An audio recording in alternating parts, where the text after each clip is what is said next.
Let's talk a little bit about just the idea of like selling compliance software. There's been software around for a long time.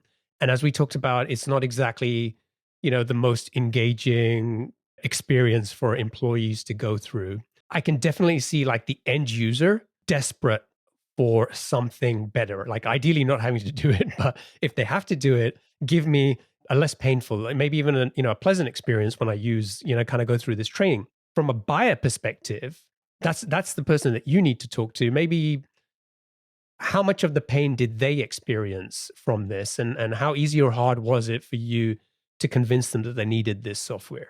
I was very sympathetic to your point to the end user. I got that like the random salesperson was like, "This is dumb. Why am I here?" I didn't understand our actual buyers' pain points because I had never lived that. So I didn't understand that they were spending sometimes 10 hours a week going through like CSVs and checking against maybe their HRIS data. Who hasn't done the training? Oh my gosh, all of California didn't actually get the right training because whatever, we had some glitch.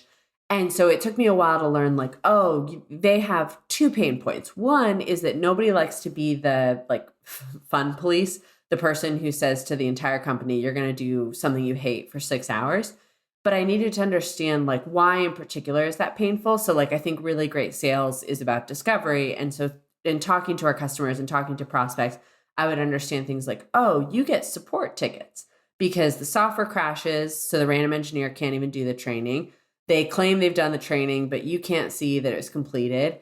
They are saying that the training was offensive because it had really, for example, gendered stereotypes in the training. So, like, I need to explain not just that employees hate it because employees complain about everything, but how does that, like, specifically, where does that pain show up? And so I started to uncover, like, okay, it shows up in support tickets. Let's talk about how many and how long it takes you to, deal with those.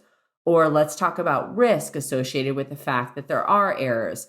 And then they say like, yeah, that's actually like kind of a problem and it's been flagged by our legal team. And, okay, can you solve that problem? And so it just like ended up getting from general to specific.